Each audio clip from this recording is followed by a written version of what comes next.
Hey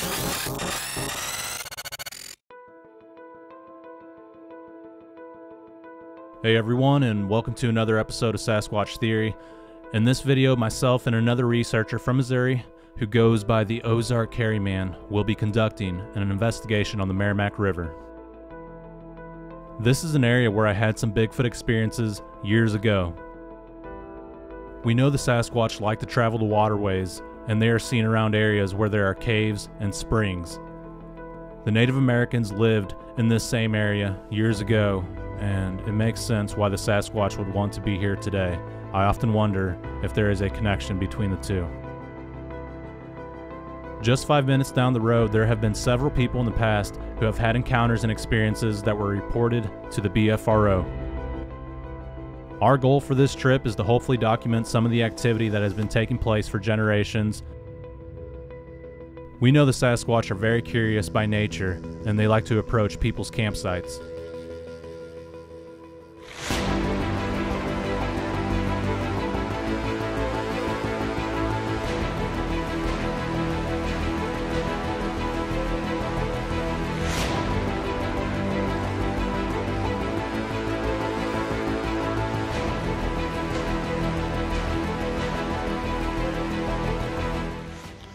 Alright, so I have returned to an area off the Meramec River here in Missouri where I have had Bigfoot encounters and experiences in the past. And basically, it was about, I would say, 7 years ago, me and an ex came down here to camp on the river. And that day, there were a lot of floaters going down the river, and it was a beautiful day. Basically, we were talking about the show Finding Bigfoot because we had been watching it during that time frame, and I asked my ex, do you think that these creatures really exist in Missouri? And she said, I don't know. My uncle claims that he shot at one down in Summersville, Missouri. And she told me that her uncle found these tracks in the snow, and he followed the tracks. He caught up with the creature, and he fired a shot off on the creature. When he did, that creature turned around and screamed at him. And I told her, I don't know, maybe it's a possibility. There's a lot of woods down there. I think these creatures would most likely be in the Pacific Northwest, Canada, and Alaska.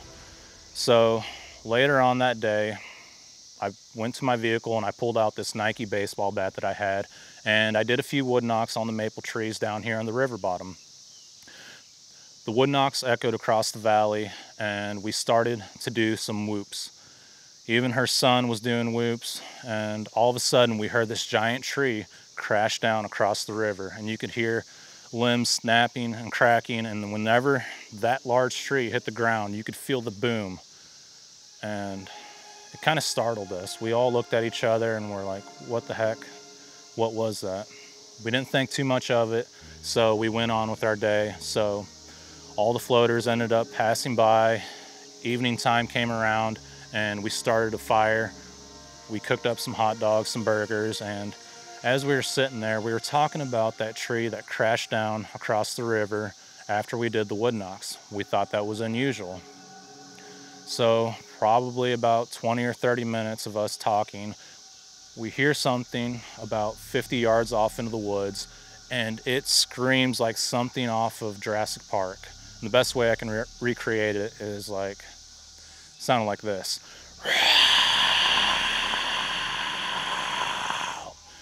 Sounded like a metal screamer. I know it wasn't a fox. I know it wasn't an owl screeching.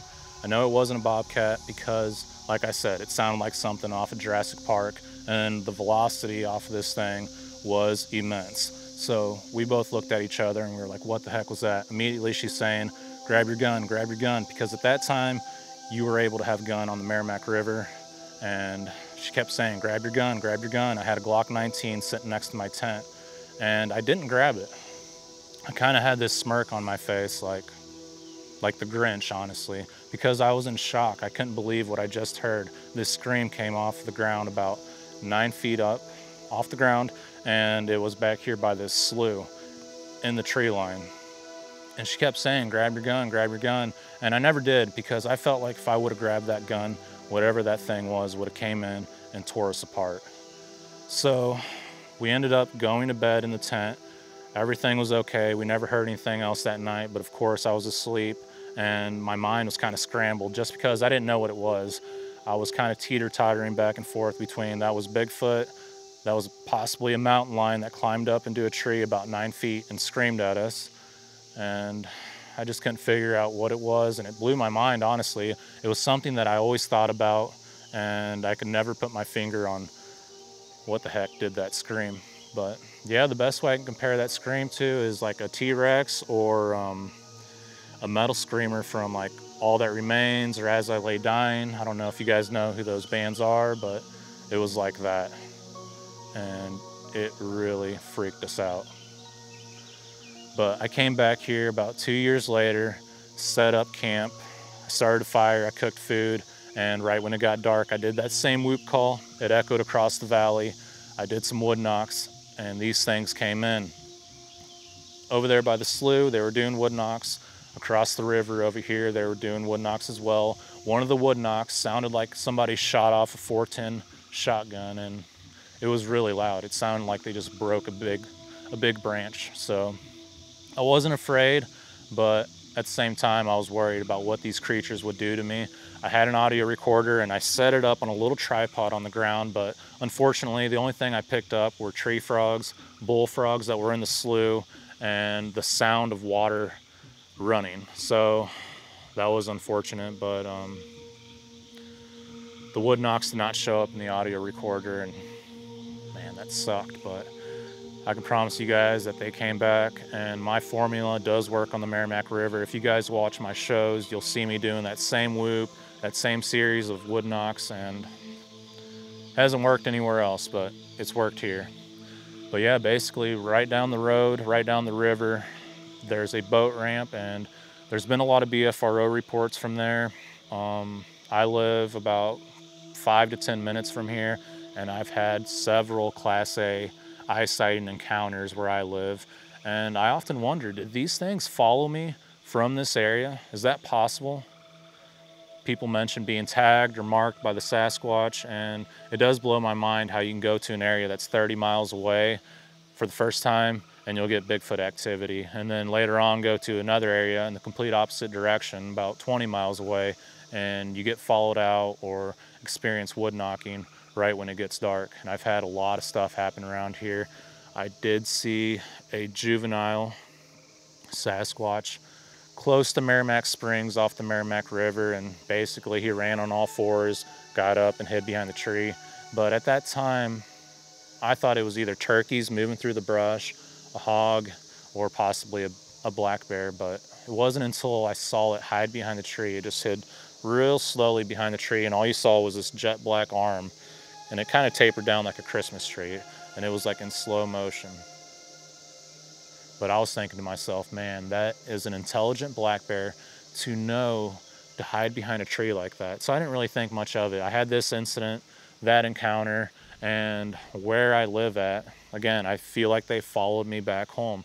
Where I used to live at, across town, one day I did that same whoop that I did down here on the river, and it sounded like something was crashing through the woods, like somebody put an S10 pickup truck in neutral and let it roll down the hill, and you could hear a bunch of saplings just cracking and popping, and whatever it was zigzagging towards me. And again, it's getting ready to be dark time, and I go inside, I grab my ex, and I say, hey, something's out there. You need to come out here and check it out. So she comes out there and checks it out, and you can still hear this thing coming through the woods. It sounds like a bulldozer moving through the woods. And at this point, it's almost dark time, and whatever it is, it just stops at the edge of the wood line and everything gets quiet. So I thought, that's unusual. Again, I do this whoop call and I experience activity. So I don't know if they followed me home, but I'm out here to figure out if these things are truly out here or if it was just something paranormal, like I was being marked spiritually and they knew wherever I was gonna be at. I know that sounds far-fetched, but it's possible. But yeah, we got all the gear set up, and I'll show you guys our camp, and we're gonna get out there and catch some fish, cook some food, set up audio recorders, and hopefully we get some action, guys. So wish us luck. Yeah. Figure out where they're sneaking in at us. So we got a breeze coming. This is south right here. Mm-hmm. which will have noise. We're gonna have noise coming in with the wind. If you hit a noise over there from the wood line, it's gonna come with the wind. So right along the edge of the river here with the wind. Yeah. Put a recorder up there. Bullfrogs are back there. We don't want bullfrogs. Yeah, they're loud as heck. Yeah. But I think the cicadas will die down at nighttime. Pretty sure. Yeah, they're around our ranch right now. We hear them all. So probably about 8 o'clock, 8:15, and they shut up. Yeah, I just hear crickets and tree frogs at night. Yeah. But yeah, the wind's coming down this way. So they're probably going to sneak up behind us, where they usually do. I got the parabolic on the roof of the Jeep over there. I'm just going to, out of sight, out of mind, 1,000 feet in all directions. Yeah. Thanks to the Robert Kreider PDX. What is it? KPDX or something. Yeah. I think he's got a number 4 out now. Yeah. A new one. He's got a nice little kit where you can backpack through the forest and pretty much it won't put a lot of pressure on the dish. He's got a little self-contained backpack kit for it now, which is nice. Yeah, I think they work pretty good. Yeah, they're definitely a lot lighter than all these. You know, the one they use for like regular wildlife observation are just so big and bulky and heavy. That is intended to be like a light backpack. You don't have hardly anything. Yeah. You don't start feeling all that heavy gear until you start going up into the mountains for long distances, and you realize every little ounce is a price to pay. Absolutely. We'll try to strategically do this because I have 2 audio recorders that I brought. I would have brought more, but we're only staying today, overnight, and then tomorrow. So wherever you set them up at, I'll get away just far enough where I can record a new area. Now we hear these little, those sound like little, those are frogs or katydids. There's a little tiny frog. Got the cow patties. Yeah. Well, these cows do run all over the place. Yeah, they do. I've been paddling these rivers in the Ozarks before. I've had cows that just like walk right out in front of you. Well, the squatch are definitely here. I can tell you that. Oh yeah. So here's a little creek right here, and we're getting, I don't know if it's the end of his property right here, but it's like an edge of a cleared area. I think this would be a good spot.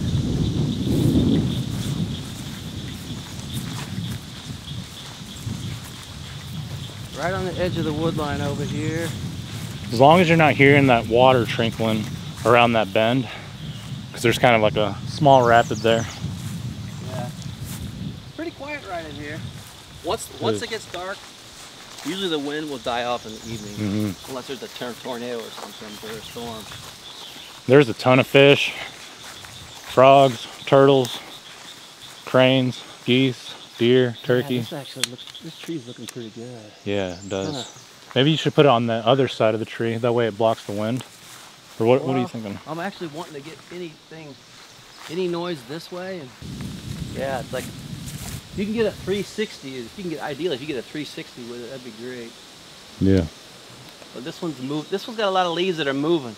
If this was like an evergreen tree, perfect spot. That one with the canopy back there looks pretty good too. And this one straight over here, or that one too. Yeah. I can see them monkeying around in there. Yeah, this looks like a booger factory back here. That's what I'll do.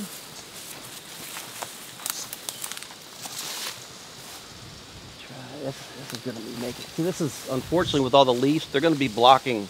They're going to block sound waves. So I'm almost thinking of just coming over here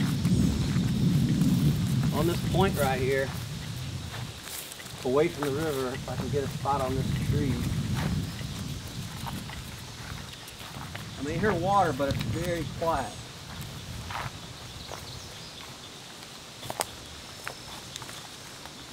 What about that limb right there? Which one? To your right. Oh yeah, this looks good right here. That looks good. That's a good one. Good eyes.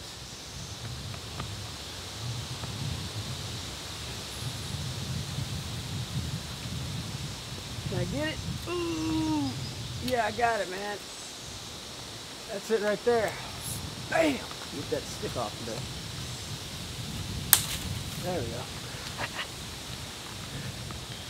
If you put your mic next to a stick, if anything hits that tube, it's like it's like somebody knocking on your door in the middle of the night, man. The wind. Yeah, I've wondered about that. I'm like, they're getting in my recorders. Yeah, you want it to move around a little bit and not have to scratch on anything. I've actually heard little bugs. I put my recorder one time in an area. It was just Vietnam, and there was just little bugs everywhere. And these bugs went up this tree, got inside my recorder. Inside the tube, and we're crawling around the microphone. Yeah. And you could hear this, you know. Sometimes I think like something stuck a stick up in there and just rattling around. Yeah, yeah. I've had something just go up 2 nights in a row and just knock it down. Like, you son of a gun. Went out there, put it back up. Same thing. Ooh, I'm out in the middle of the forest, nothing around. Something went up this pine tree, went up in there, and literally, it was about 15 foot up in the air. Went up there and just knocked it down on the ground. Yeah. Quarter laying on the ground, like, what the hell? But they didn't steal it. They're like, maybe a raccoon, maybe a little booger playing with it. I think they might have seen me go into the area, because I decided to stop using that tree. It was a perfect tree, though. It was in a big, huge clearing, almost a good 360 sound radius. And I decided, you know what? Something's playing games, forget it. He's busted me, caught me putting it in there. So even if it was a raccoon, it's like, raccoons usually don't mess with stuff out in the middle of the forest. They're usually around areas where they're gonna be picking up food and campsites, houses. They're usually not way out in the middle of the forest. So what's the strangest audio recording that you've captured? What's the best? What's the Ozark Hairy Man's golden recording? Well, I'll have to say this. I get a lot of recordings in the fall and the winter. Well, I got a few different categories of them. One of my favorite research areas, I think it's a female, could be wrong, but I spied on this area for about a year before I went in, just to poke through. Didn't show up for another year. Went in, hung my recorder on like a Sunday night, and literally that Sunday night as I left, like an hour and a half later, about 9:30, this squatch just fought, I think about six calls in a row. And there's a unique vocalization. It's kind of it just drops off at the very end. And so I don't know, I think I really like that particular, I got to know that particular individual because I heard that howl. I knew which one it was. I noticed the spectrogram, just dead ringer every time. So that's the cool thing about audio. You get to know these creatures better as a family. You got to think of them almost like a family. Get cozy with the family. They get your trust. Go in and record them, and you start to kind of, that's your connection to that family. It's non-intrusive. But what's always mystifying, it's very hard to get audio in the spring and in the summer, all the bugs. So I think it was last spring, I decided to heck with it. I'm putting out audio again. I'll do it. And I actually think this might have been June or July. I started hearing things that I just picked a whole new spot away from my old spot, just because I wasn't getting anything over there in the fall and the winter. It was active, but then it just went dead. So I was like, where are they? Are they leaving town? Are they, going to another dimension? Where are these things going? So it was mystifying, and I couldn't find a lot of other researchers with good audio other than wood knocks and things in the spring and summer. So last spring I said, you know what, I'm gonna find these things, and I'm gonna be patient. Well, I found out this, at least with the Sasquatch in the Ozarks area, they do a lot of foraging. I mean, I'm hearing them crawling around. I thought it was deer. These things will drop on all fours, and they'll sound very similar to a deer. But deer they're not snapping twigs. These things are like obsessive twig snappers. They are. Yeah, I've noticed that and too. Especially the little ones. So I'm hearing a lot of around I decided to put up my recorder next to this remote cemetery, and I'd heard some knocks in the area before, so I just started noticing all this snapping. It's like just random snapping throughout the night, and I'm like, deer don't obsessively just snap wood like this. They'll go crunch grass and they'll sleep at night. But these things are just snapping sticks through the night. And then I heard this, this is kind of what let the cat out of the bag on what they were doing in the spring and summer, which I figured it out. They're foraging. They're foraging. There's a lot of food to eat. They're picking berries and eating probably different types of plants, leaves. But I heard a scream, almost like one of them just got the crap scared out of it, like that. One of them got scared shitless, pardon the French, bleep, bleep, bleep that out.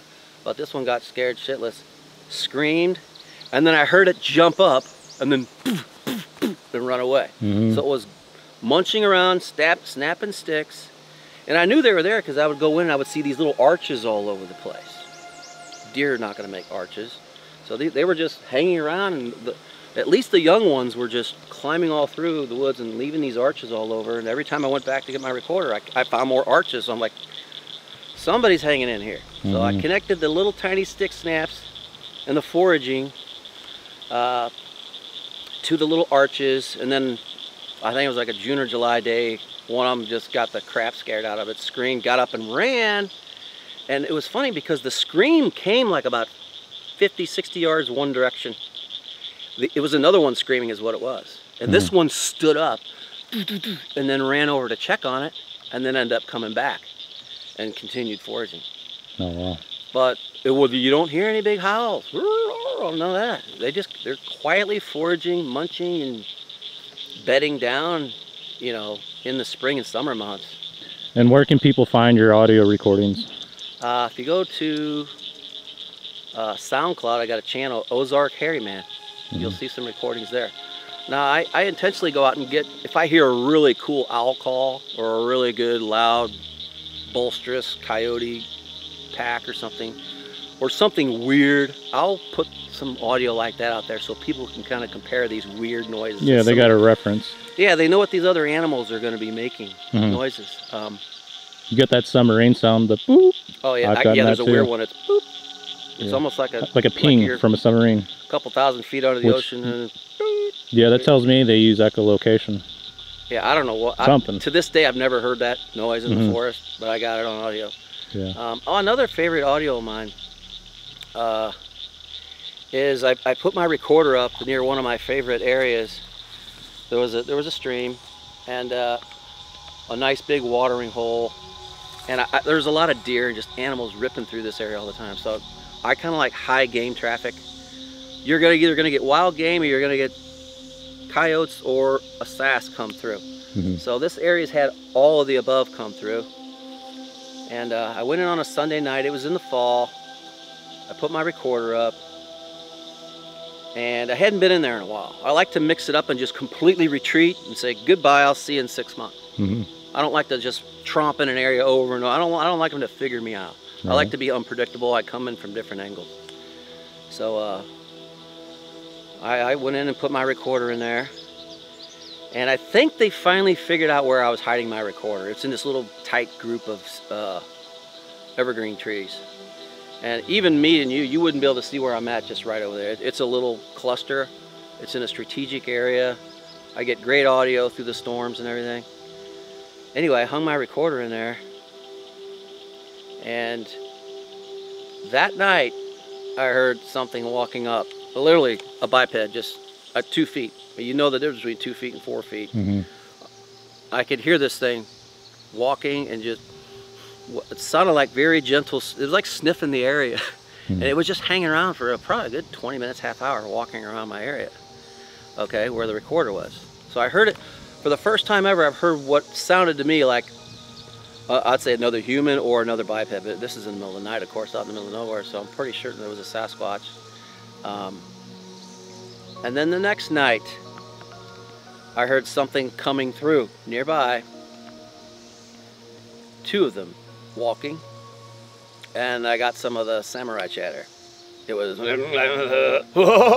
got a laugh. They're just, it's like they're having a little conversation, and then I got the, you know, like, wow. I don't know what they were saying. It wasn't English. It was absolute gibberish, and then, you know, so I'm I'm thinking, well, he's very close to my microphone. Maybe sharing a little bit of story about, yeah, somebody's been coming through here. They'll never find us. Yeah, whatever. I know where they're at, you know. But I like to sneak up on them with audio. I like to triangulate. I like to put microphones, and I will literally follow the spectrograms and the strengths of that audio to where they're hanging out. And I literally like to walk into their living room. Yeah. Eventually. I will go in the middle of the day, hang a recorder. Let's say this is it. I'll hang my recorder really high up there, and then I'll leave. And I'll let them come back. And that's where I get some really good loud howls. And I just like the thrill of it, you know. And I hear, sometimes I'm going in, it sounds like, you know, I can hear them 50, 60, 70 yards off in the woods to my left and right. I hear, you hear them, they're kind of annoyed. They're like breaking sticks and snapping things. I haven't had any scream at me yet in broad daylight, which is kind of nice. So they're not screaming, they're like, okay. But what's the goal for tonight?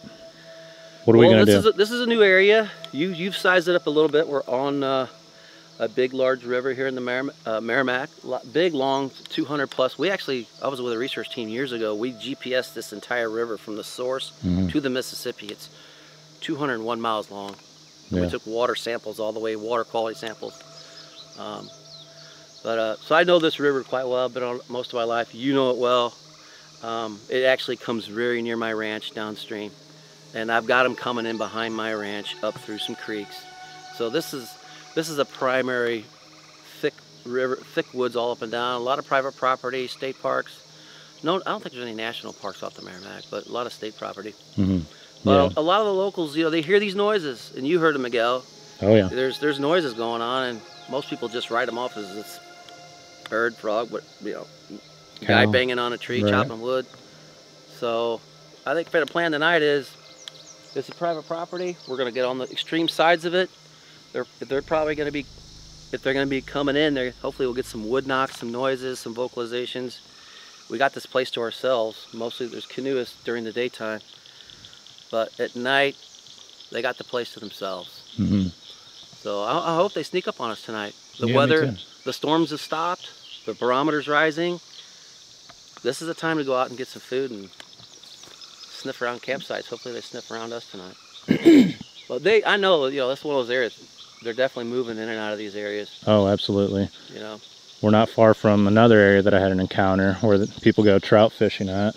Right down the river is where the BFRO made some reports at a boat ramp area. Oh yeah. So we're in a good spot. And I've had experiences here as far as them screaming and pushing down trees. Yeah. Wood knocking, things like that. And yeah, the goal for tonight, I think we'll fire up that grill, find some sticks, cook up some steaks, get that smell out there. The smell of fire, the smell of food. And I think it should be pretty good. Set up the audio recorders, of course. Yeah. We've got the thermal, the parabolic. Yeah, we got some good rigs. One thing I just have run by you, Miguel, and your listeners, because I've heard this and you've heard this. Fishermen are coming into boat ramps. I've heard this along the Mississippi. You've told me about this ramp down the river where fishermen are having, you know, they're bringing their catch in for the day. They approach the ramp, and then next thing you know, there's rocks coming off the bluffs. Somebody's throwing like bowling ball sized rocks at them. I've heard those types of stories across North America, and I have developed a theory on this, but I'd like to bounce it off anybody who's experienced this. But my theory is this. They like fish, obviously. That's what I think. First of all, they do like fish. The Native Americans say they like fish. They've been gifted fish over the years. And the Native Americans have a tradition of leaving something behind for them as a gift. Well, when a fisherman goes out in an area where they're hanging out and they've maybe trapped some fish in a little side pool of water by a river, or maybe someone's we've had campers had squatches rip their stringers away from them, you know. I think they're just getting angry and frustrated that those people who are fishing are not sharing a little bit of what they got. They're not leaving something. Because they're taking it off their land. Yeah, this is their area, and hey, you caught some fish, you maybe got a cooler full of fish. It makes sense. It's you again. They have to wait until they can come out. Right. So if you're occupying the area, they're sitting there waiting. Right. You're catching the fish that they've been waiting on. Exactly. Yeah. And there's a story. I heard this on a Bigfoot case files. A lady out of Canada does this, but all she does is read reports from everywhere about Sasquatch. But there was a story in California at a remote campsite in a big park in California. Family campsite, and a little boy went down by the boat ramp by this lake by himself one morning. This family was around the bend. They didn't see him. He's just catching fish in the lake. He caught a nice bass. It was, about a 14, 15-inch bass. And literally out of nowhere, a little juvenile, little hair-covered boy. Two boys. You can imagine a human boy and a juvenile boy the same size, staring at each other face to face. Oh, wow. And this juvenile didn't say a word. It was smiling like, are you gonna give me that fish? You could just tell this thing wanted the fish. All body language. Like, are you gonna give me that fish? So once I saw that, man, they really would like some fish. If you just leave them a fish, why not? So I'd say if you're a fisherman, you're hearing weird noises out in the middle of the forest, you got some fish on the string or in the pond or wherever, you might want to leave some extra, especially if you hear noises, leave some over in a different area. Try gifting them, Yeah, especially if they're breaking branches, throwing rocks. Oh, yeah. They're letting you know, definitely leave some fish. Yeah, so maybe that'll solve the riddle of people getting rocks thrown at you as you're coming in on ramps. Maybe they'll be waiting for you, and they know it's you. They remember your face. They'll say, hey, But there's ramps across active areas across North America where fishermen kind of know this. Sometimes they'll skin the fish right there at the ramp, throw the heads over here. That was too small, throw it out. This is a carp. We don't eat carp. Get the carp out of the river. They'll eat that stuff. Yeah, that does make sense why people experience activity by the boat ramps. I know the Understanding Bigfoot crew goes by a boat ramp. Yeah. We're next to a boat ramp, and there's many other stories. So yeah, if people are throwing the leftovers around there, that's what they're after. And kind of like that turkey hunter that I just interviewed, there was carcasses everywhere, so it kind of makes sense. Turkey carcasses? Yeah. Wow. Yeah. They're good if they can get turkey without shooting them. If they're throwing rocks, sticks, how are they getting those turkeys, man? They got to be good to get a turkey. It was turkey season, so the hunters were leaving all the carcasses in the parking lot. Oh. Yeah. And Free turkey. When Larry went in there, the guy from Licking, he was going down Patty Creek at the Mark Twain National Forest. He was walking down the trail, and he saw a Bigfoot walk across the trail. And that is what you call a buffet situation. Yeah. If there's a free buffet, you got casinos, Native American casinos reporting it. Yeah, there's big hairy guys, big black shadows going up to our dumpsters. They'll dumpster dive or get free pickings if they can find it. At least it's healthy food, though. Turkey's good, fish is good. Yeah. They'll even take dogs off the side of the highway, deer, things like that. Yeah.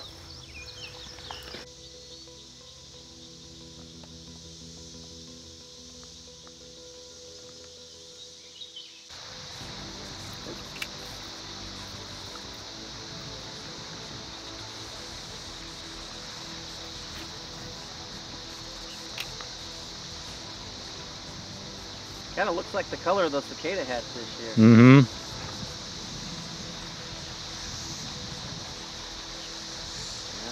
right. Just hit the surface. Bam! What'd you catch? I got him. There he is. No, there you go. I don't know what it is, Oh, just a little bluegill fighting like sunfish or bluegill? Fighting like a machine gun. Hey, you little rascal, get out of there.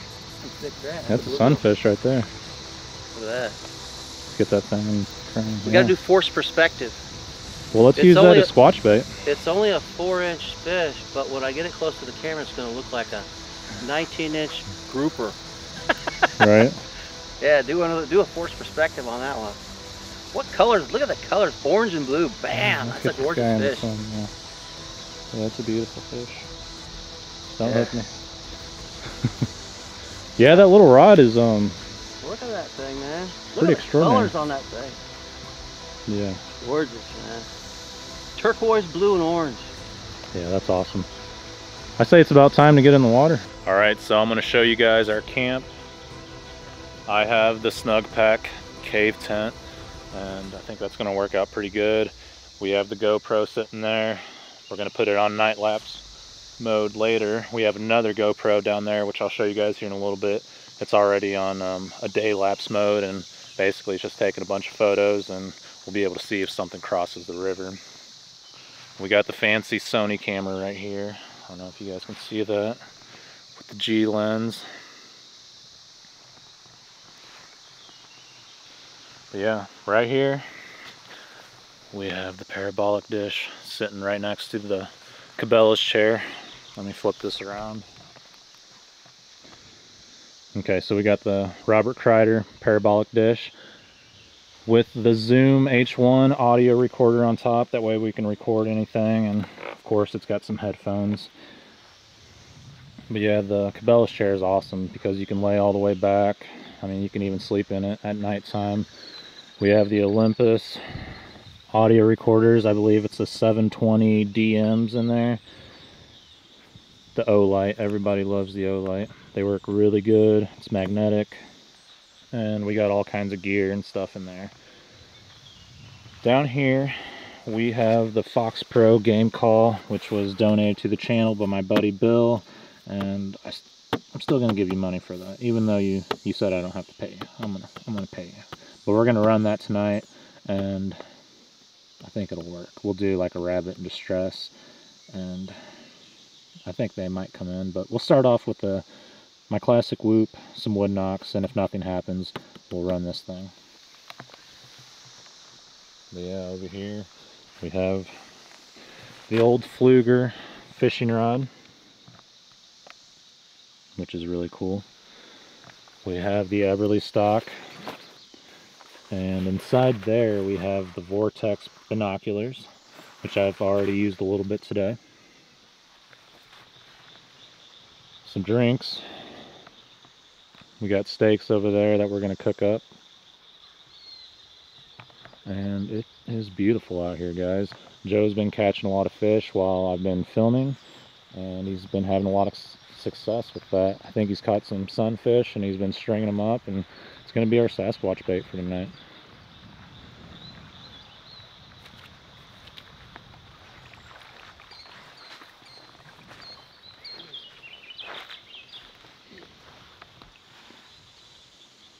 You having some luck, Joe?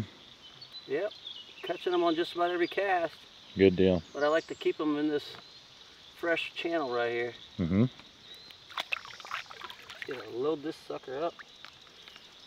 Cool. Let him hang out. Yeah. Yep. Good deal. All right, we have two audio recorders that I'm going to set up apart from Joe's, and we're going to split them off and try to keep a good distance from one another. I'm going to place them where I think they're going to come out at again. Like I said, they've been out in this area before, and it's just a matter of nailing them. Joe's got some steaks, some seasoning, and a little grill. Oh yeah, and the Ozark Harryman, he's got his Jeep. He doesn't need a tent. He just sleeps inside the Jeep, and check this out. He's got this magnetic camera holder that he attaches his parabolic dish to, and it's got this motor on there, and it has a remote, and it'll just turn. So it's the ultimate research vehicle.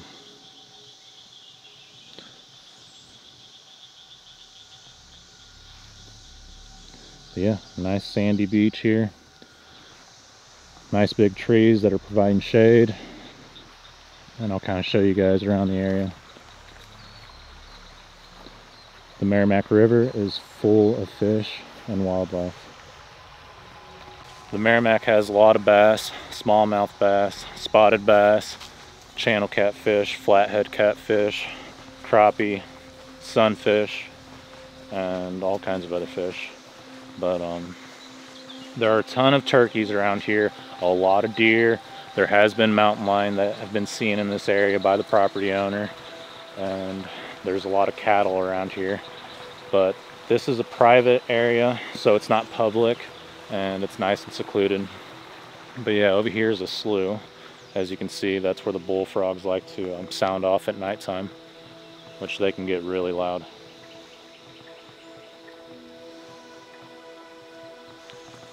There's a lot of fish that like to get in there. But yeah, I'll show you guys kind of what I have going on here. Here I have my GoPro 11, and it is connected to this external battery, and I'm doing some time-lapse footage. And hopefully we capture something walking across the river when we're not looking. You just never know.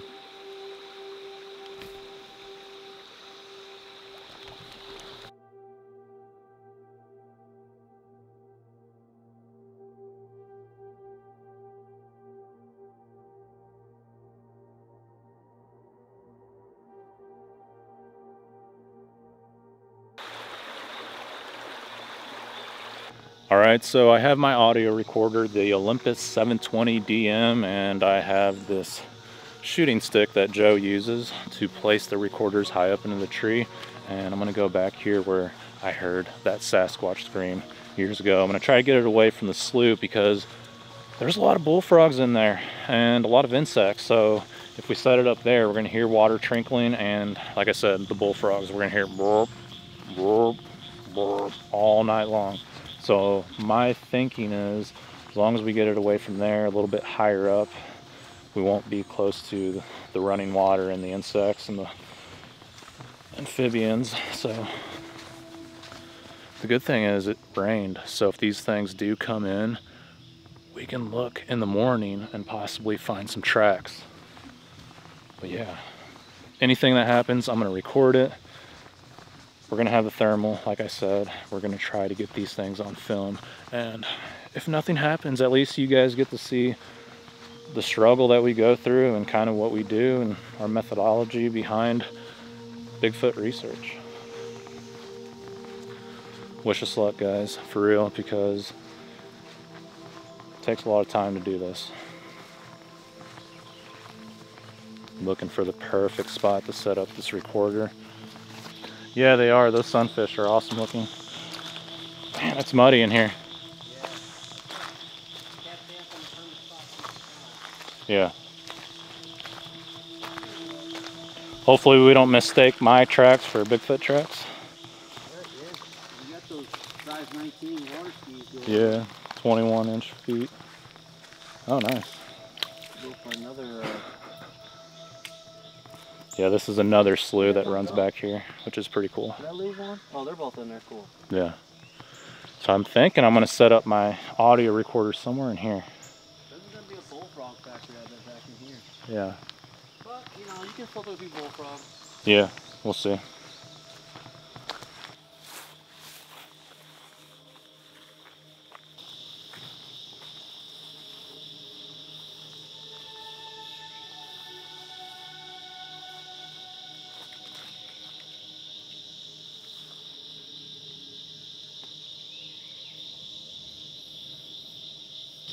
I hear a four-wheel drive coming on down.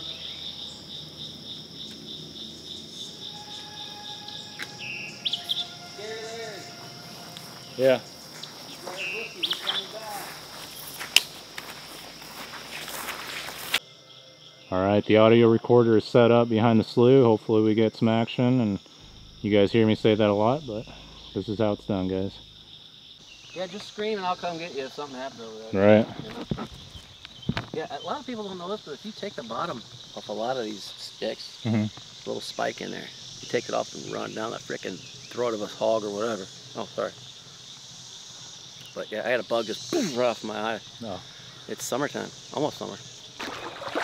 Alright, making my way across the river, and we're going to set up an audio recorder right there on the bank. Water's pretty chilly because the spring pours right into here, and it's later on in the evening time, so hopefully I can dry up fairly fast. Fairly quick like anyways. But yeah, I don't want to get any of the gear wet. The water's coming up to my waist already. It's looking pretty good, guys. The Ozark Hairy Man is getting ready to start the fire. We're going to cook up some food, and I think that'll get their attention. They're attracted to fire, the smell of smoke, and food. Hopefully these guys want to play tonight, and I would like to camp out here for like 4 or 5 days, see what we can get. But yeah, I think these creatures will come in, they'll sneak up behind us, and they'll surround us in strategic locations. But if they don't, again, we're out here trying, and that's the thrill. Man, this water feels good.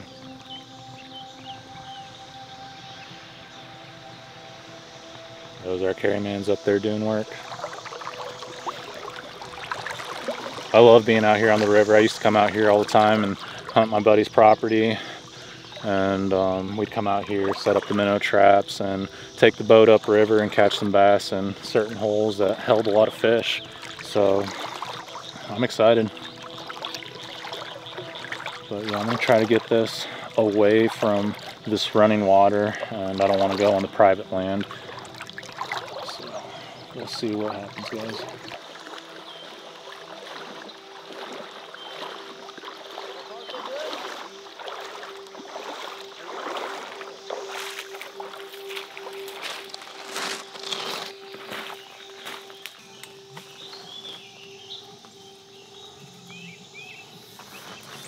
All right, we got the audio recorder set up across the river, and hopefully we get some action today. So this is audio recorder number 2, the other one's number 1, and we have them all numbered off. Even the recorder inside says number 2, the SD card says number 2, that way we get no confusion. So this is spot 2, and the other area behind us is spot number 1. Really sandy soil here. You should be able to see tracks. Of course, we see a bunch of cattle tracks. This is where they come out of those fields and drink some fresh water. Yeah, this is in a beautiful area. Absolutely beautiful. I highly recommend that you come and check out the Meramec River, and I know you won't be disappointed.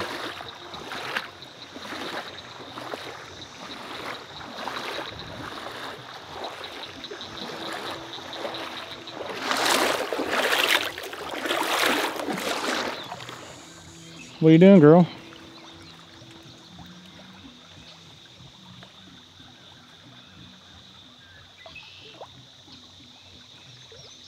Never even saw her. She just snuck up behind me. That would have been cool if it was a Sasquatch. Well, we got beef for dinner.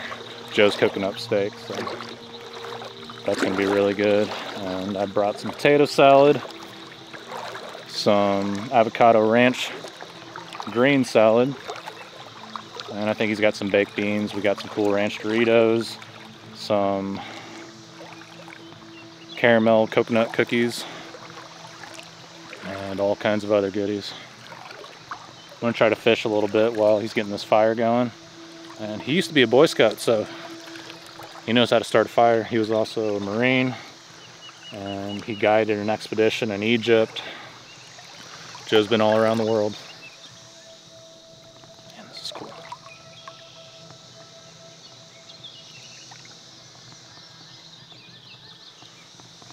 And all the floaters have passed by, so it's just us, Joe. Nice and quiet. Hopefully no one comes down here and ruins our party. Yeah, he snuck up right behind me. I seen something big and black shoot out behind me. Yeah, he was. He's like, give me some food. That's squatch bait right there. He needs to stick with the herd.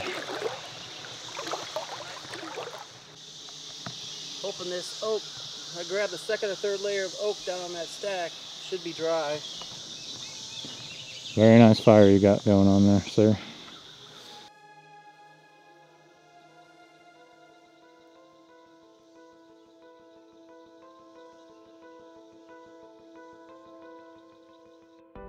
We start a fire for the night in hopes that the light and smoke will attract the Sasquatch. Our hope is by cooking food on the fire, the smell will attract the Bigfoot creatures that are nearby. I often wonder where these creatures would be at, and I don't think they would be too far off, as there are plenty of resources in this area.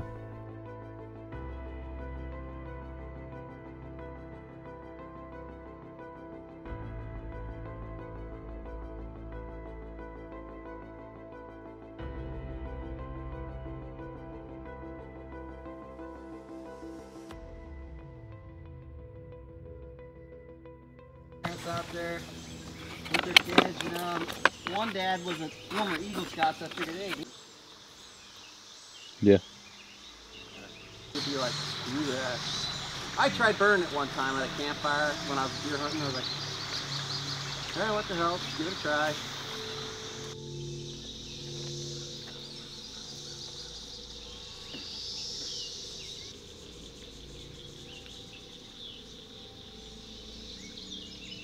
Yeah, Bill's gonna move out to Oklahoma. No, I keep seeing fish splashing up and down. They're starting to feed. Right now is the time to fish. Yeah. Might try it here again. I left all my good baits at home. I didn't realize it.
Oh yeah, look at that, man. Damn, char grill. Life in the American West. That's right. That's Squatch food, man. They're used to organic beef. I mean, there's a lot of cattle out here, so. Raw everything. Hold them up high. Fish. A lot of fish? You think the hairy man might want to add some of these fish tonight? I think so. The hairy man's gonna come out. I mean, I think just the fish jumping around like that gets them excited.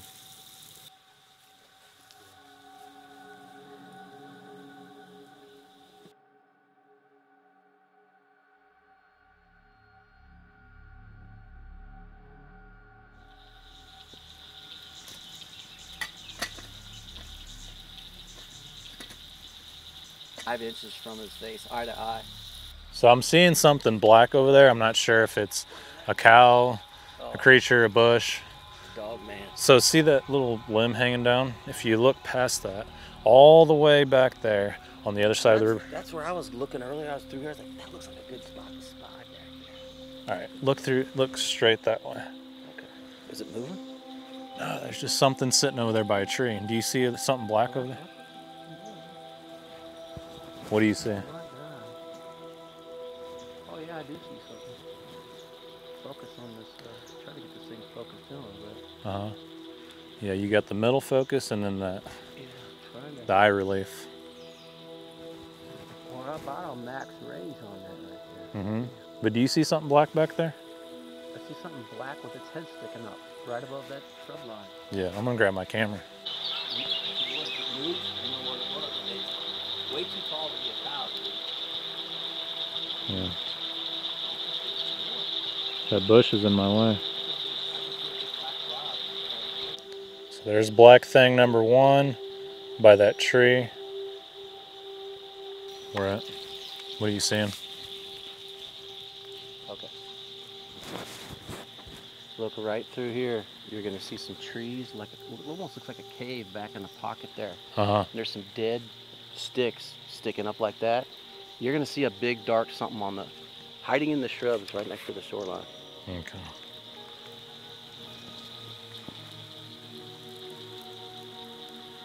Look back in that, like right over here where I was standing, look right back in there. Just hug that shoreline, down over to the right a little bit. You're gonna see some dead, bare-land trees, like the bark's all falling. Yeah, that's what I was filming earlier. That's what you were telling me? Yeah. Okay. Yeah. Well, I wasn't sure what that was. Okay, I zoomed in really well that time. Not sure what it is. It looks like a black hole in the forest. Yeah. What it is, it's a break in the weeds, shining back into like an open black area. Okay. But I was able to focus the right eyepiece. Yeah, it looked like an animal to me. Ooh, there's something big and black here though. Okay. There's black thing number 1 by that tree.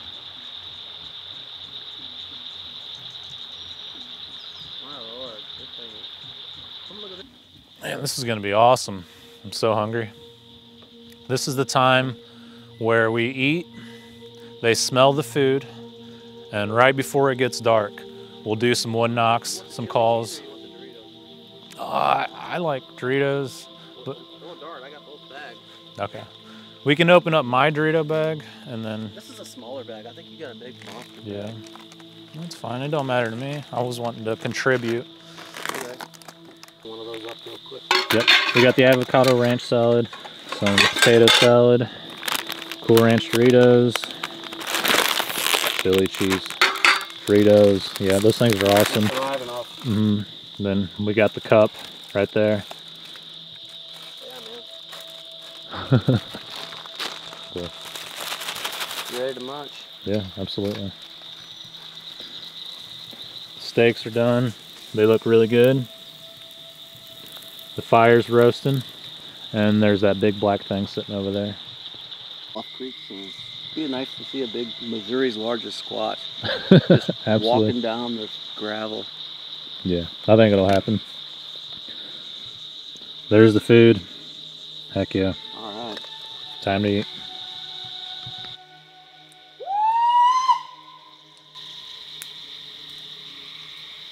Thought I heard an echo.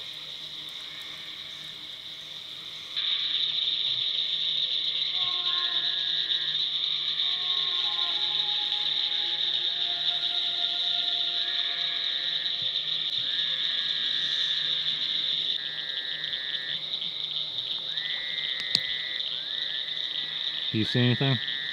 Not yet. No heat signatures? Nothing. No bright hot spots. Sun dropped behind me, so that means it's this side of the trees that I'm looking at now. Back this way will be brighter. They hold the heat usually to like 9:30 to 10 or so. This is how I saw that hairy guy in Dora, Missouri. I hid behind my Jeep. Yeah. Well, just right where I'm at right now, but on the other side. Pretty spooky out here by the river. You imagine Bigfoot came out? You'd be freaking out, dude.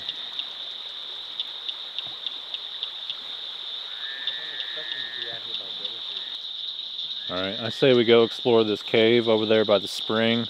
There's a big food plot over there. And an old Native American camp. So we might get some action over there. Alright, let's go.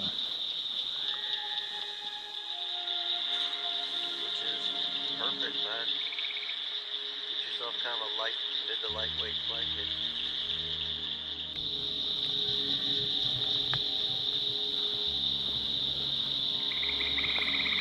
Yeah, I don't really know where I'm going, so if we walk into a giant mud puddle, I apologize. Mm-hmm.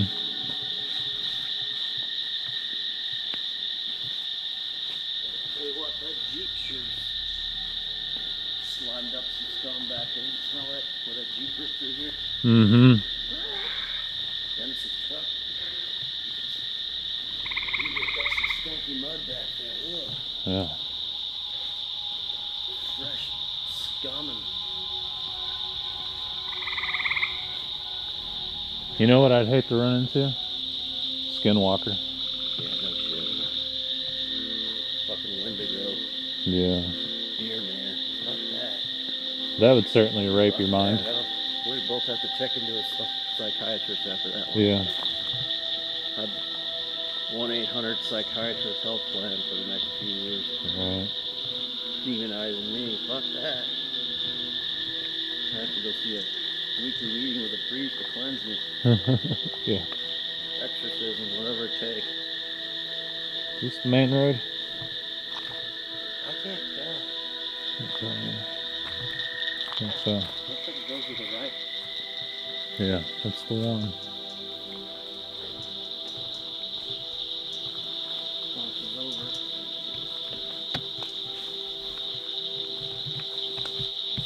Got my thermal in my pocket.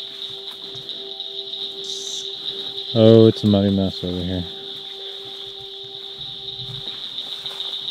I guess we could walk in this. Wow.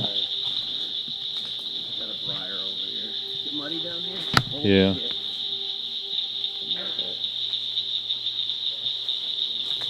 If this goes down. See anything?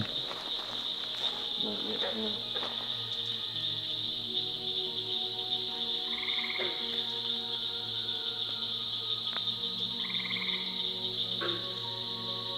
Man, these stars are insane.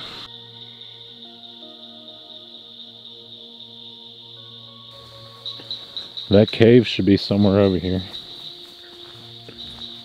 And then right up here on this bluff, that's where the Native American camp was. We find arrowheads there all the time. Oh, cool. Mm-hmm. That's bad as bone. Yeah. Talk about Wendigo. Oh, Wendigo spirits floating around that cave. Yeah. And there's Native Americans buried up on these bluffs too.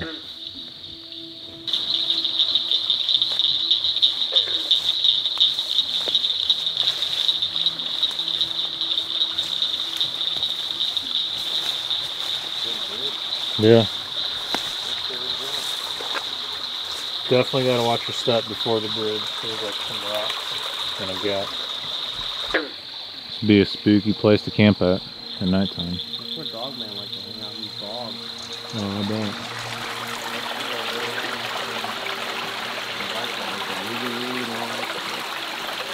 Isn't there really Bigfoot? Or?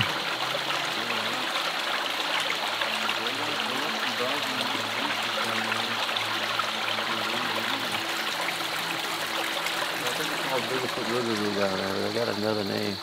Mm-hmm.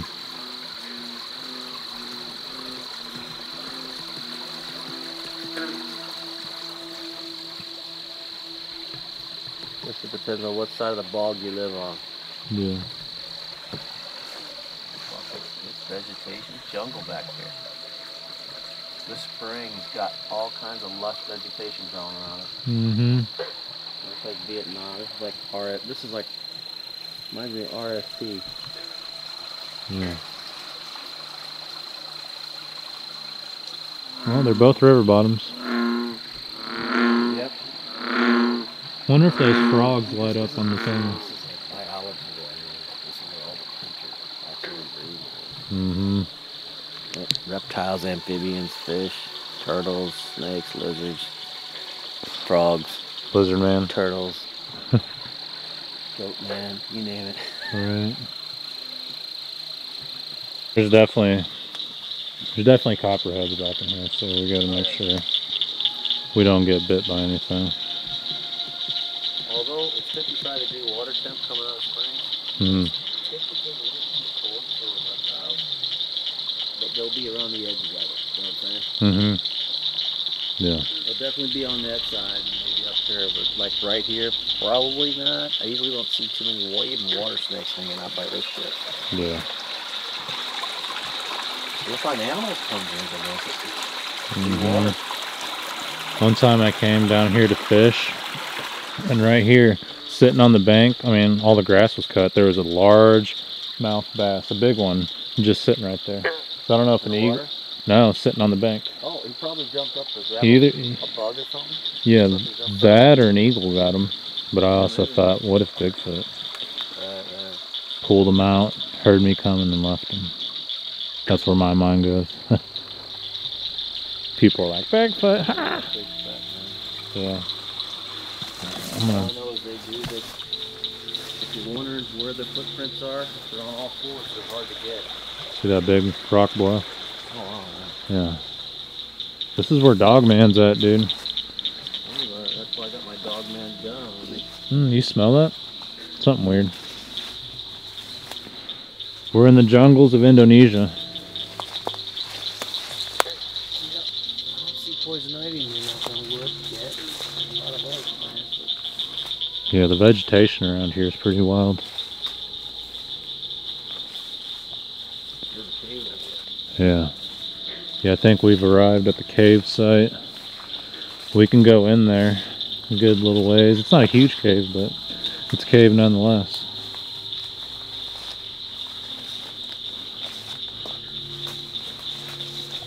I bet Jesse James stopped by this cave, maybe hit something. Checked it out, stashed a couple bags full of loot. Look at that. What's in that hole, man? Yeah. There's another one up here. Oh, look at that. You can... Saber-tooth Whoa, tiger. you see that bird right there? Oh yeah, this is a barn swallow. Don't blind him, because he'll fly out of here. It's trying to sleep.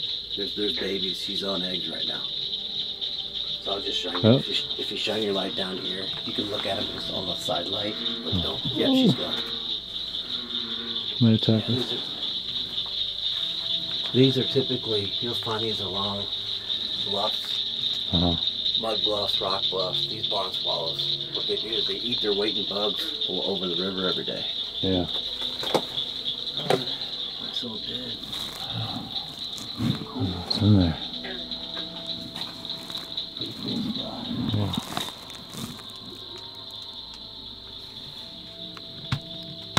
Oh hell, you can crawl in here. Yeah. Look at that. Somebody's made a fire or something back there. Really? Animals trapping stuff in here. Look at that, man. Belly crawl, go. I'm going. Dig them out.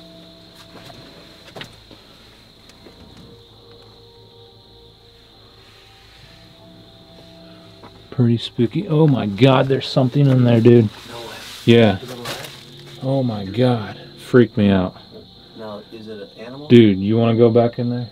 Yeah, it's a big What animal. color? It's like a vulture or something, dude. Okay, let me give you a little tip. If it looks like a vulture, vultures are usually up on the high bluffs. Hang on. Don't see if you can film it. Keep the film rolling on that thing, dude.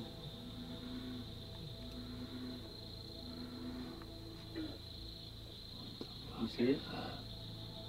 Yeah.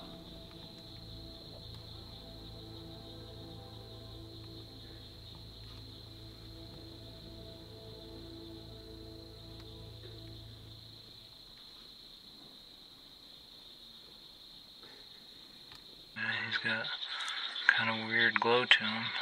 Is it glowing? Yeah. So it's got body heat? Yeah, a little bit. Though you can't If see it's too a much. juvenile, it'll hiss. Bug it. Well, what's it gonna do to us? It won't fly at night. In the daytime, it might hiss. But yeah, I wouldn't do it. I wouldn't go in there. It's got the cave to itself. Are you sure? Yeah, they fly around during the day. I'll come in here and just fucking pass out. Really? Yeah. Let's go in there and grab it by its tail. No. Dude, it's wildlife. I wouldn't mess with it. It's not worth it. I want to see its face though. Yeah, I want to see what it is for sure. I'm pretty sure it's a vulture. It's either it's a juvenile. It's not an eagle. I doubt an eagle's gonna be in here. Dude, it might be an eagle. I think it might be. No, it could be. Can I toss a rock at it? Not hit it, but just kind of like. It could be one of those shapeshifter. It could be a giant dog man shapeshifted into a bird that's gonna turn back into a freaking dog man and eat you alive. Go get him, man. Let me see what he is. I don't want to get real close. I just kind of want to. Oh yeah. Is it moving? Yeah, it moved. Yeah, he's fluffing out his wings a little bit. Yeah. We're ruffling. A large, full-blown vulture will be bigger than that. Okay. That's a juvie. Yeah, I don't want to mess with him anymore. And they're cool animals too, man. Yeah. There's some more caves up here. Looks like.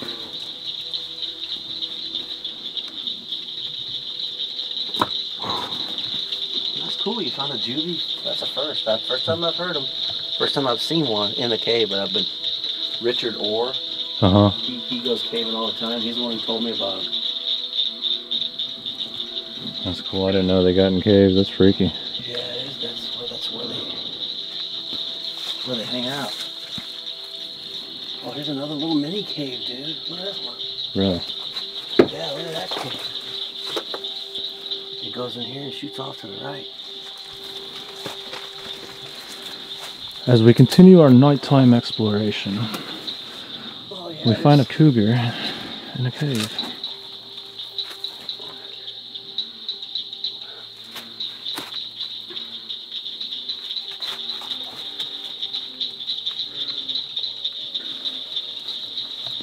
Oh, that one's got a hole. There's fresh shit in here. Really? It looks like vulture shit. So they're hanging out in here too. Yeah. And this goes way in there. Really? Too far to see. It goes kind of around a little curve. But this mud, you get bat guano and just bacteria, and this is the shit that'll send you to the hospital. Yeah. You get weird diseases from bat shit. Okay. Yeah. Definitely don't want to get the Cave crawling. that shitinitis. Get that shit in your open wounds, mouth. Holy crap! Look at this spider, dude. Where? Right there. See on that rock? Right Oh, there. that's a wolf spider. That's one of the. I'd say it's the second largest spider in the state, the wolf spider. We got tarantulas in Missouri now. Yeah, I seen a tarantula the other day. Yeah, that one's about 4.5 inches in diameter with the legs spread out. But those things eat a lot of bugs. They'll go around and just munch bugs. So if you got them around your house, leave them. Free bug service. Yeah.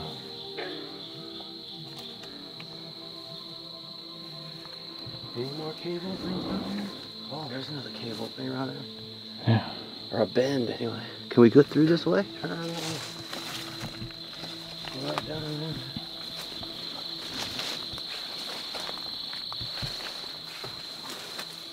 Just watch out for any snakes hanging from tree limbs. I've seen them hanging down from limbs around here. Snakes, huh? I do. I hate snakes. I'd rather see a Bigfoot.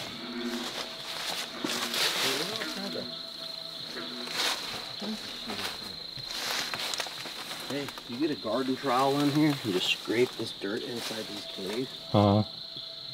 and you will find Native American artifacts. Yeah. There's the other artifacts. Thousands of years, maybe long in these caves, hiding from each other. This is Osage land. If you got caught as another tribe hunting here, they'd just fucking kill you. Really? It'd scalp you and then burn you alive. Cool area. Does this go? This looks like it hugs the bluff. Yeah, this is the trail to the campsite. Where we're going now? Yeah. Oh, okay. Like I said, there's Native Americans that have been buried out here. And we found a bunch of arrowheads out here. I always say that's the reason I've had paranormal experiences where I used to live and strange Bigfoot experiences, because I took arrowheads off this land. That's when it started happening. I know. I know. What's the big deal? I think it has something to do with the giants, like the burial mounds. If you send me that little video clip, just of the back of that thing, even a photo, I'll send it to Rich Bohr. He's seen the juveniles in these caves a lot more than I have. But you know, I was surprised. It intentionally ignored you, just stood its ground. I know. He's like, leave me alone. I'm trying to sleep. But if you get too close, they'll hiss. Uh-huh. And they vomit in a stream, right? Like green or black? It just stinks. It's projectile vomit.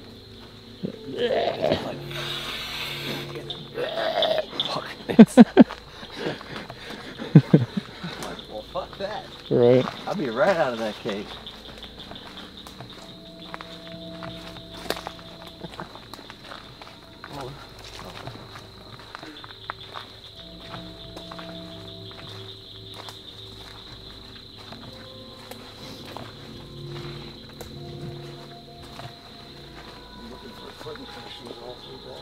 Mm-hmm.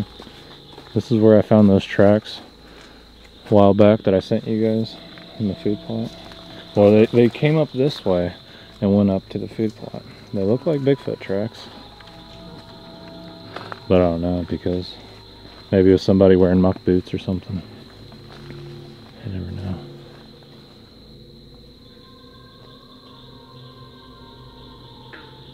This is freaky. He looks like he cleared this path off pretty good. Uh-huh. With whatever equipment he's got. Just a Kubota tractor. A little small one. He did like bulldozer work with it. Bulldozer, level it.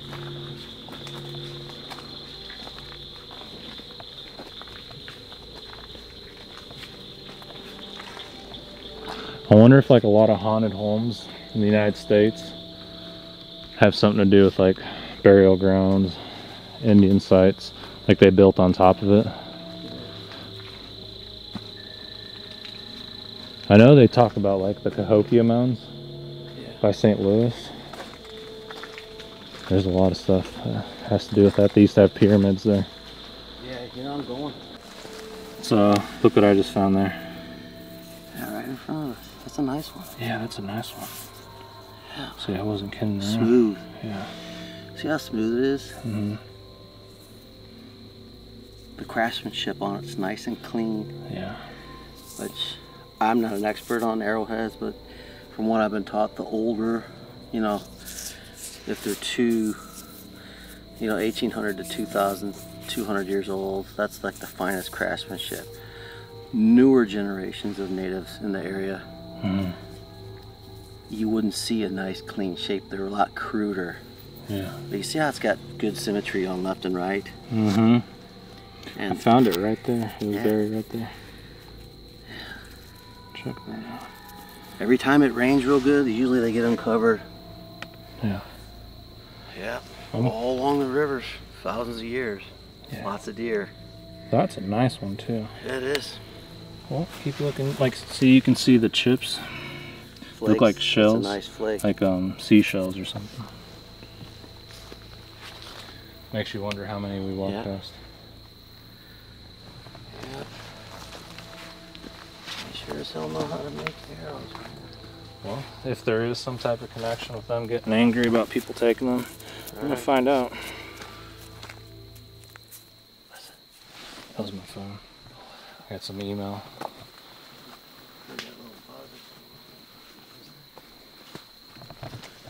Yep, that's just bird poop. Oh shoot, what was that? But you can see the breaks where they've been breaking flight. Yeah.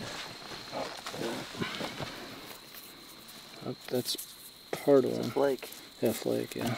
And they'll just plant corn and all that other stuff. And they flake a lot of arrowheads here. They'll make little jewelry. They'll throw flakes. This is a good area. You might find dozens and dozens in here. Yeah. every time they plow it and just it rains, come after every rain, you usually find at least a few. Yeah, this is the camp. There's a story in Missouri, really cool story about Native American burials. I forgot what farmer it is, somewhere in south central Missouri.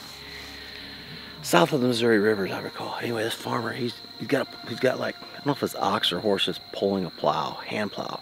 Oh, what the hell is that? He sounded like a hollow sound. He kept bumping into these hollow thuds as he's plowing his field. Does a little dig around, finds a skull of an Indian. And they bury these Indians vertically, like feet down in a straight channel. So he excavated this Indian skeleton. Down at the bottom, they would put all these, everything that belonged to the Indian, like any jewelry, any weapons and stuff, all got buried with that. But they buried the Indians vertical with their heads near the ground. So your feet would be like 6 foot down, and then your head would be like just under the dirt. Unless they were buried alive. They were buried, no, they buried vertical. Just this one tribe. I forgot the name of the tribe, but they buried them vertical. What the hell was that? What? You didn't hear that? No, I heard something back there. Yeah, I don't know what it was. I guess something's up in that tree, maybe. Could be an owl or something. Yeah, maybe an owl took off.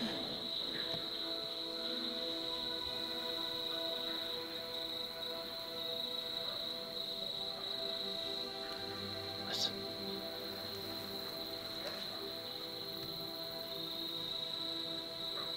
It's just a dog.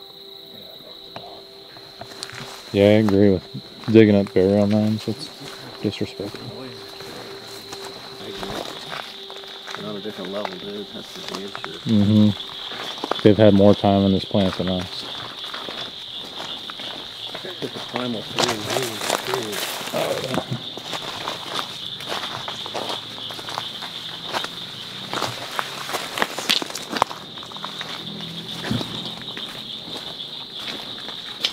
Man, this is a jungle in here. Look at that. Pawpaws.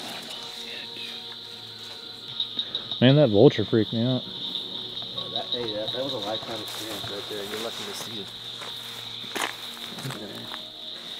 You're lucky to see that, Miguel. Yeah, I think so. This is the long way back. Do you know it's a long way to the top if you want to rock and roll? That's right. That's right, brother.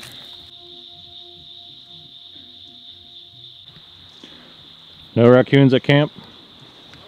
That's good. Okay. Fire's still going. That's good. Got 1% left on my battery.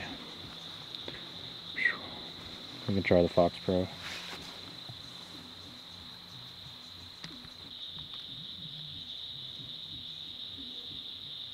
That arrowhead I found is pretty nice, man. I just washed it off. Yeah, that's a nice one. Yeah. That'll take down a deer on a good arrow. Oh, yeah.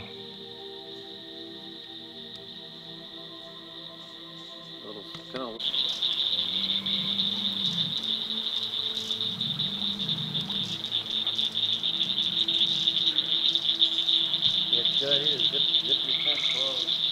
Snake hunters. Yeah. I've heard a lot of camp stories where snakes will come up with a nice one through the body. Climb in your sleeping bag. They just try to get as warm as possible. Nothing personal. They just want to stay warm. Thought they're cold-blooded though. Yeah, they are, but they like heat. Really? And a human is 98.6 degrees when it's 60 degrees outside, right? Yeah. So if my tent's unzipped. Yeah, you need to zip your tent. Make sure I did that.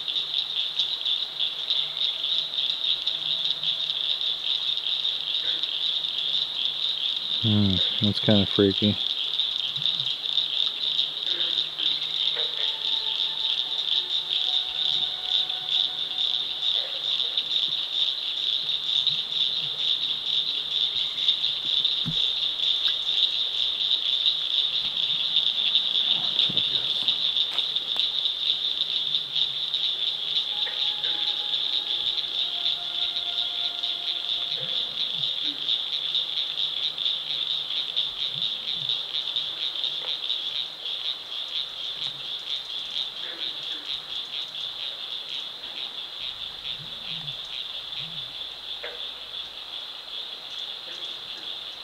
Camera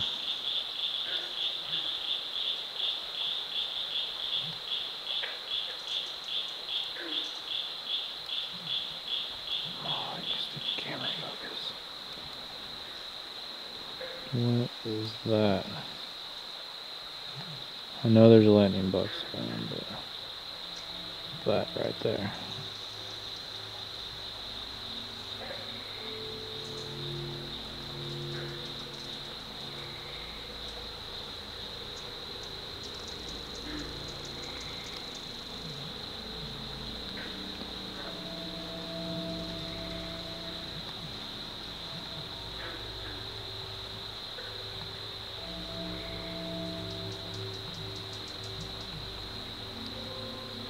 Focus.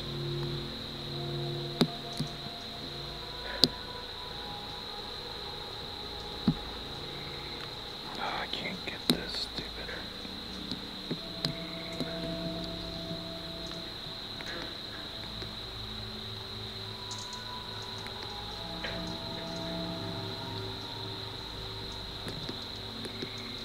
Oh, what happened?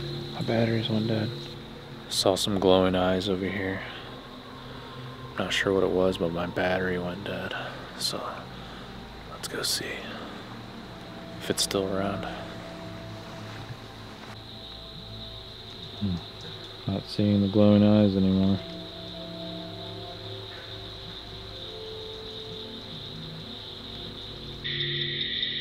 Got a small heat signature over here. Not really sure what it is.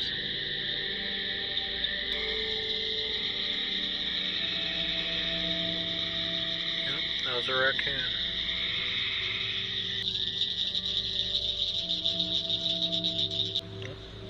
Seeing heat signatures.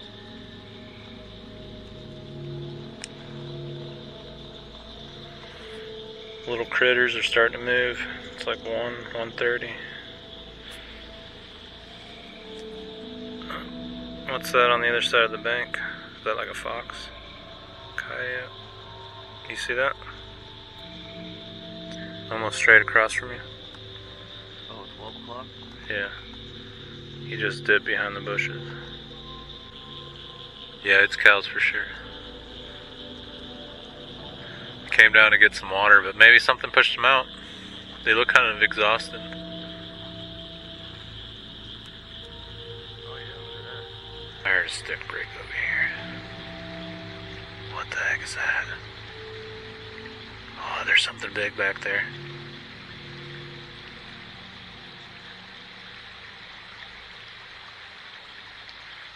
What is that?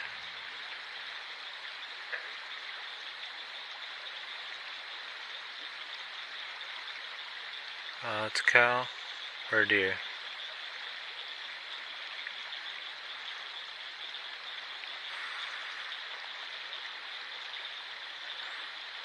Or is it deer man?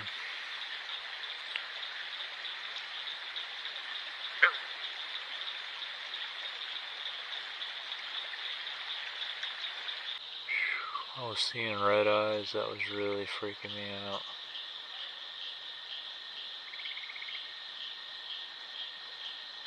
Okay, it's a deer. Thank God.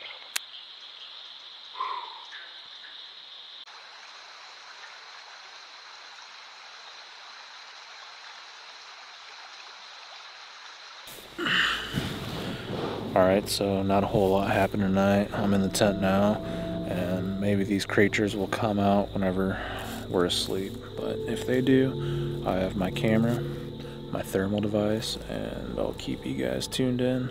So, yeah, we'll see you guys in the morning, alright?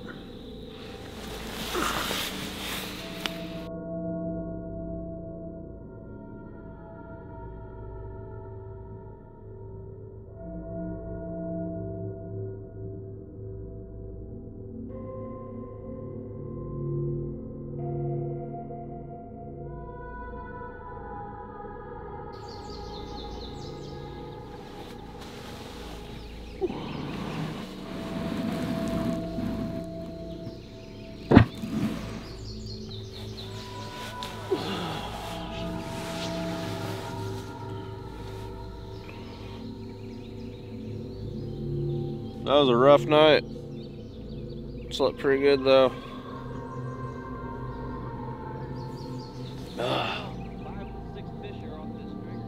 No way. The mountain lion get it? It's that bobcat. That 200-pound bobcat. That was awesome though. I slept really comfortable. Slept like a little Sasquatch baby.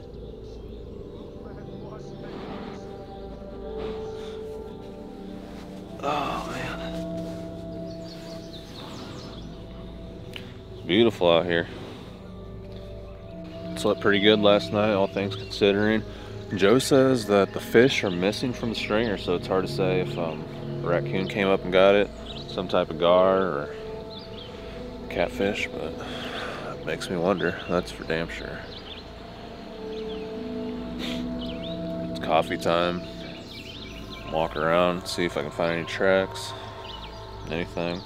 But looks like it's gonna be a beautiful day. Sunday, it's God's day.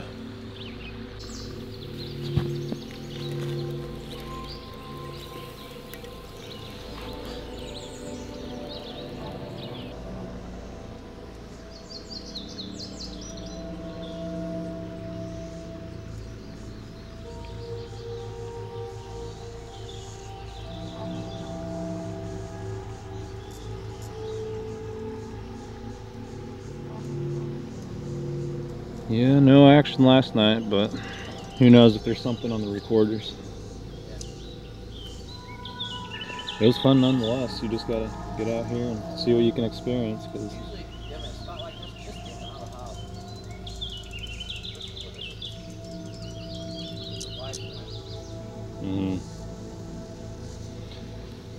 I watched the cicadas fall into the river, and then all of a sudden you'll see a splash. Boom, they disappear. Those things have been annoying.